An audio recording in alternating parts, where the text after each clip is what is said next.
Good morning, guys, and welcome to day 6 of the reading rush. We're almost to the end. So it's actually, I don't think it's even morning technically anymore. I'm pretty sure it's afternoon at this point, but I have a legitimate update. It is a new day. I have been reading and doing things. So I finished up the Babysitter's Coven this morning, and guys, I freaking loved this book. This is exactly what I wanted Slayer to be.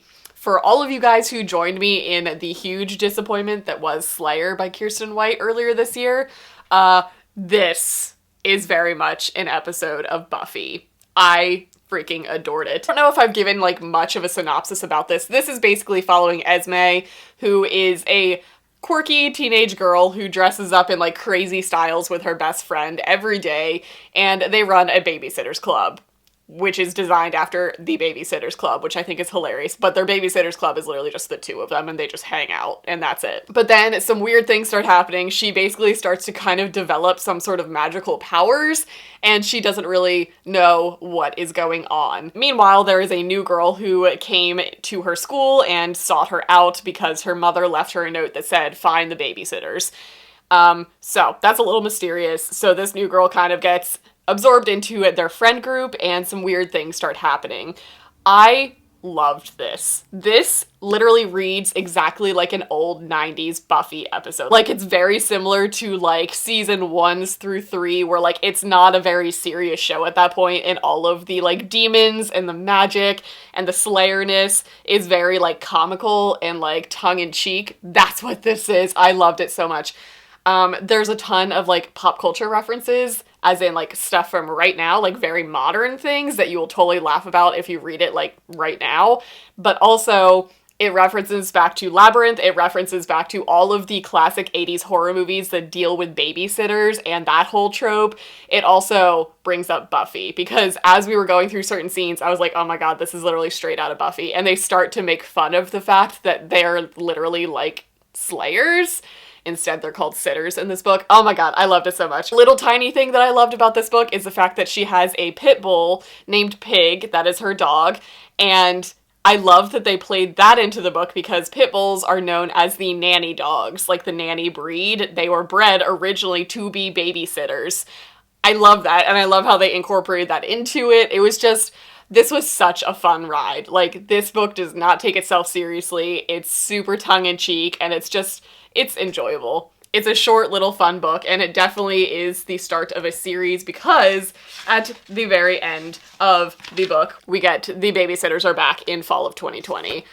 I can't wait. This is such a great book. So if you guys are looking for a really fun book to pick up this fall, I highly recommend this. Is it a literary masterpiece? No. But did I laugh and have fun the entire time I was reading it? Heck yes. So this comes out, I believe, in September 17th. Get your hands on a copy of this, because it's so dang fun. That basically brings me down to my last book of the reading rush and the last challenge, which is to read a book with 5 or more words in a title. I have House of Salt and Sorrows set aside for this, but I'm also in an actual good reading mood, and I don't know what I'm in the mood for. So I have other books pulled aside, and I'm just gonna kind of like try them out and see how it goes, because I also have Say You Still Love Me by K.A. Tucker, which needs to be read like ASAP, because this comes out I think next week or like 2 weeks from now. It's the very beginning of August, so I really need to get to this, and this one also still applies to that, because 1, 2, 3, 4, 5. Also, before this readathon started, I had started The Turn of the Key by Ruth Ware, which also applies 1, 2, 3, 4, 5. I don't know if that technically counts, because I did read the first like 100 pages of it prior to the start of the reading rush, but basically I have 3 very different types of books right now. I've got a YA fantasy, a new adult romance, and an adult thriller. So I'm kind of covering all my bases right now in case like I start one and I'm just not feeling it. I can pick up another, and all of them need to be read right now anyway, so it works. They all apply for the challenge. I'm just floating on cloud 9 of my reading choices right now. So I'm leaning towards picking this one up, because a lot of you have told me that I'm gonna love it. A lot of you are waiting for my thoughts on it, so I did want to include this in the readathon. Also, because I think all of the books that I've read so far have been very contemporary based, not necessarily just contemporary, like they all had fantastical elements in them, but they were all very much modern contemporary stories. So I'm kind of feeling the need for some fantasy, so I think I'm gonna pick this one up because this is the one that I have been talking about the entire time, so I feel like I should give it a shot. But just know, I have backups. And in case, for some reason, I get into a reading frenzy and I finish this, I have other books that I can continue on for tomorrow. So I think I'm going to go make some lunch, because like I said, it's later in the day than I thought it was, and I am hungry. So I think I'm gonna make some lunch. I'm going to film my Meet My Pet segment, which I'm doing with Willow today, my kitty cat, and we'll see where we end up. It's gonna be fun. I'm like well rested and I'm like in a good mood today, so I feel like it's gonna be a good vlog. Anyone else feeling that? I'm feeling it. Alrighty, I have eaten. I have made myself look somewhat presentable today, except I don't feel like doing my hair, so it's just gonna look like this. That's fine. But I've got my cat here. So this is Willow. Willow, as you guys can see, is a cat, so I'm gonna see where she settles down and then I will move the camera accordingly to where she is because she is a cat. So everything is done on her terms. Does this work? Hello. So this is Willow. Willow is my baby. Willow is the first pet that I ever got on my own that was like solely my responsibility. I got her when I was about 20, 21-ish. And she was a little over a year old when I got her, so that means she's, oh god, she's like 9-ish now, almost 10. She has been my best friend. I know that sounds ridiculous, but like I said, she was my first pet that was like ever solely mine, and I just adore her to pieces. She is the one animal that I cannot compartmentalize my brain when it comes to veterinary science and pet care. Everyone else I can do veterinary care on perfectly fine. Everyone else I can like rationalize things and think logically when it comes to like if they get sick or something happens to them. I'm good at taking charge. If something happens to Willow though, I like lose my shit because I am way too attached to her, and I think it's just because she was like, she's been with me through literally everything. I've had her for so long, she's moved with me so many times that she's just like a staple in my life, so like when something goes wrong, I don't process it well. Everyone else I'm good with. This one, I turn into that parent. So Willow, like I said, I adopted her when she was about 1.5 years old. I don't know her backstory, but clearly something very traumatic happened to her as a wee little kitten because she is the most neurotic animal that I've like ever encountered. She is super attached to me, and I'm not saying that in a conceited, like my cat loves me way. She is like freakishly obsessed with being near me all the time. Like when I come home, she comes running to the door and does not leave my side at all, ever. And she is not like that with anybody else. In fact, she kind of hates everybody else because they tend to take my attention away from her. So she kind of gives a stink eye to literally everybody else in my life. She also tends to bathe me. Does anyone else have a cat that does this? Like you can't pet them without them grooming you back? Is that a thing that anyone else experiences? Because that's a thing that she does. Like, thank you. My fingertips definitely needed to be cleaned. Not only is she super crazy weird about me and our relationship, she is super crazy weird about food. I don't know if she was starved as a kitten, but she has never had a healthy relationship with food. As in, she is starving 100% of the time. I have never not fed her. I have never missed a feeding, but she acts like she's dying all the time. In fact, her dinner time is in approximately 4 hours. She'll probably start begging soon. It's a thing. I had to get multiple new food containers that are like air locked and sealed because she has broken into her food containers a couple times and she has literally gorged herself. She's a very small cat. She only weighs about 8 pounds, and the few times that she has gotten into her food, she has eaten more than half her body weight. Like, I have found her. I came home, realized she got into her food container, got her out from under the bed because she was stuck, because she was so damn fat from eating that she got stuck under the bed, and I weighed her, and she weighed over 12 pounds. And I was like, you ate half your body weight in like an hour. How and why?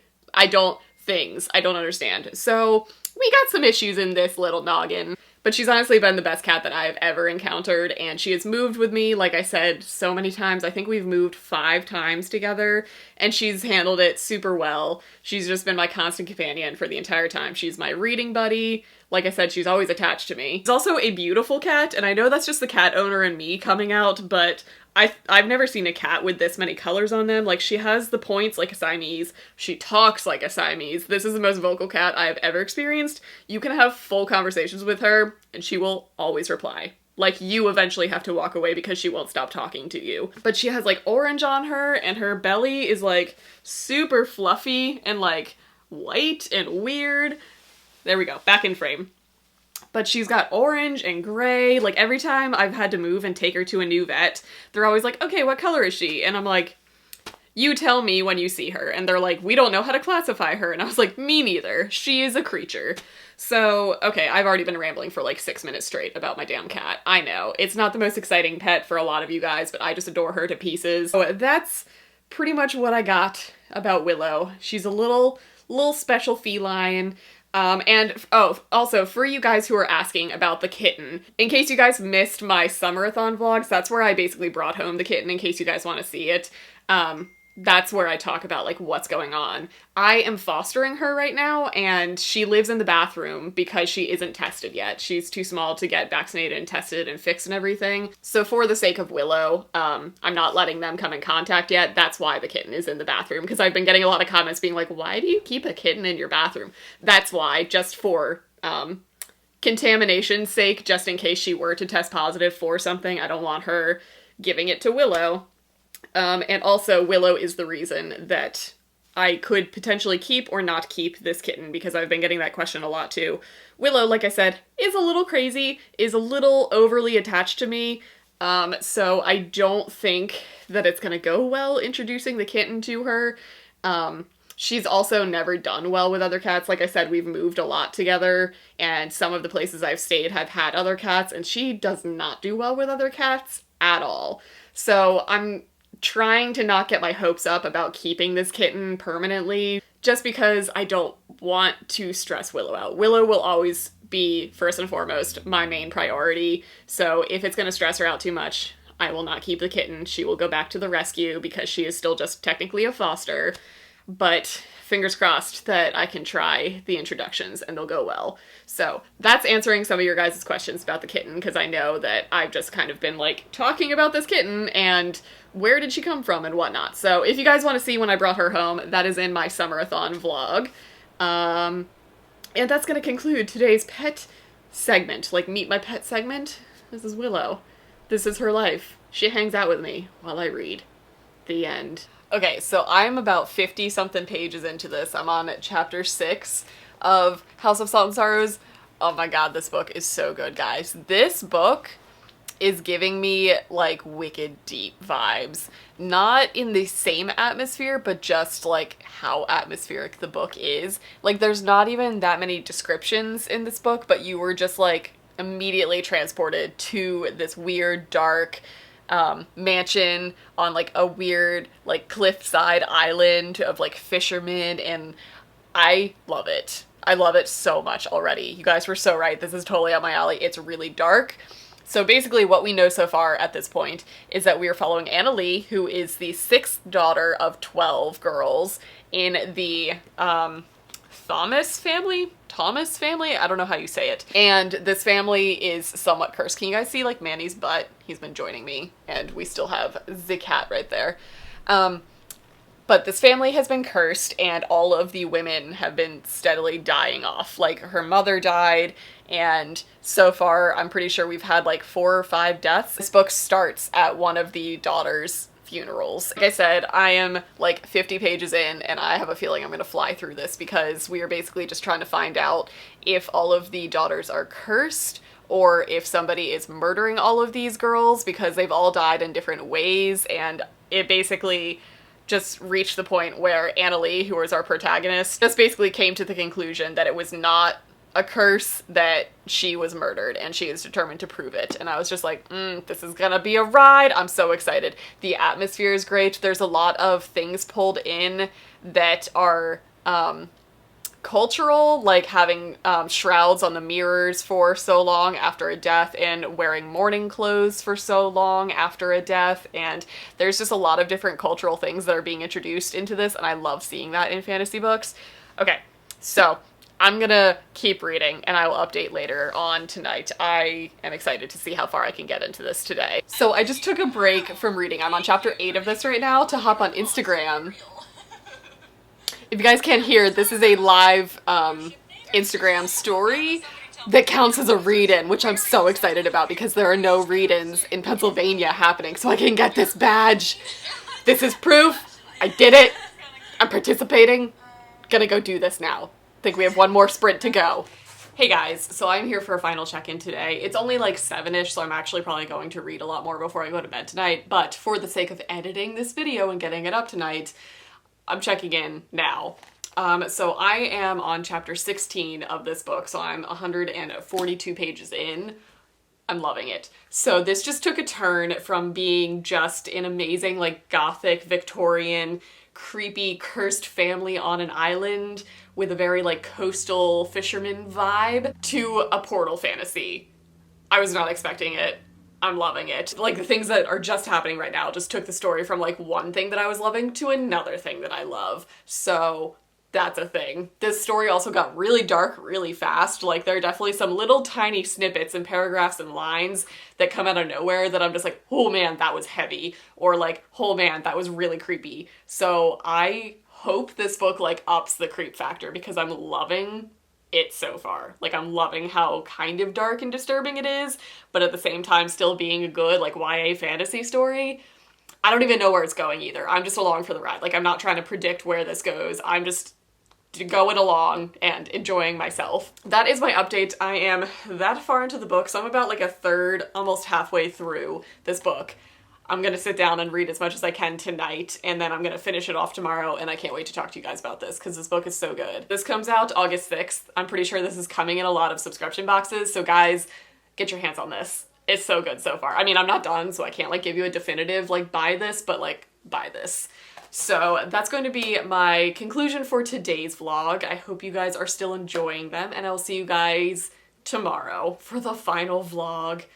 I'm so ready, but at the same time, I'm gonna be sad to finish these, but I'm also kind of ready. So I will see you guys then.